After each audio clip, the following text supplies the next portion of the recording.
এখানে যেহেতু বাসিন্দারা আশপাশের ভবনগুলোতে থাকে এবং বিদ্যুতের কানেকশন রয়েছে, অর্থাৎ বিদ্যুৎ, সেটি আসলে একটি শঙ্কার কারণ হয়ে দাঁড়িয়েছে যে অন্যান্য ভবনে যারা বসবাস করছেন তারা কতটুকু আসলে ঝুঁকিতে পড়ে গিয়েছেন।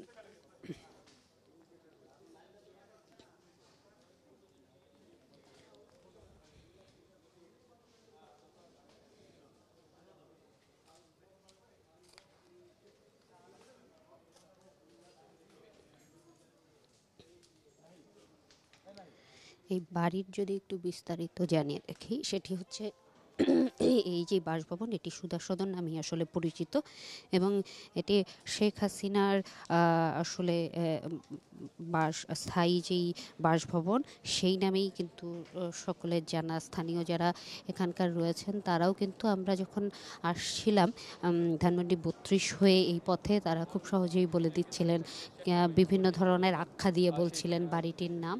এবং এখনও দাউ দাউ করে আসলে আগুন জ্বলছে এবং যতটুকু বোঝা যাচ্ছে যে ভবনের, যেহেতু ভবনটি বেশ বড়, একটি পাশ থেকে অন্য পাশে ভবনের সেই আগুনের চিত্রটি আসলে আমরা দেখতে পাচ্ছি। আমরা চেষ্টা করব আমাদের ক্যামেরার মাধ্যমে সেই চিত্রটুকু তুলে ধরার।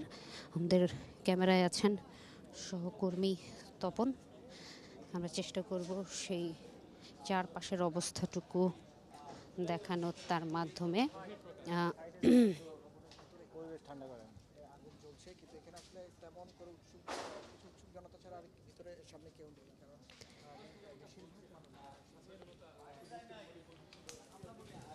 দর্শক, আপনারা দেখছেন ধানমন্ডি 5-এ অবস্থিত শেখ হাসিনার স্থায়ী বাসভবন সুধা সদনে আগুন জ্বলছে।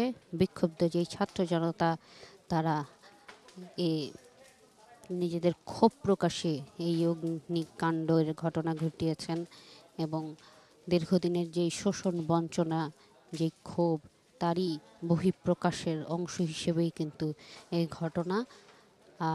আজকে সরাসরি সম্প্রচারে আসাকে ঘিরে সকালে সামাজিক যোগাযোগ মাধ্যমে ভাইরাল হয় একটি ফটো কার্ড, যেখানে বুলডোজার মিছিলের কথা উল্লেখ করা হয় এবং মুহূর্তে এটি ভাইরাল হয়ে যায় সামাজিক যোগাযোগ মাধ্যম ফেসবুক, ইনস্টাগ্রাম এবং টুইটার সহ অন্যান্য মাধ্যমে।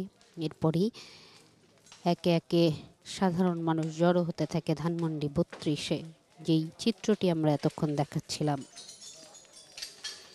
সেইখানে ছাত্র জনতার যেই উচ্ছ্বাস এবং হামলার ঘটনা উভয়ে যতক্ষণ চলছিল, তারপরেই আমরা কিন্তু খবর পাই যে এই স্থায়ী বাসভবনটিতে আগুন দেওয়া হয়েছে, ভাঙচুর করা হয়েছে এবং তারপরে কিন্তু আমরা চেষ্টা করেছি ক্যামেরার চোখে আপনাদেরকে এখানকার দৃশ্য তুলে ধরার।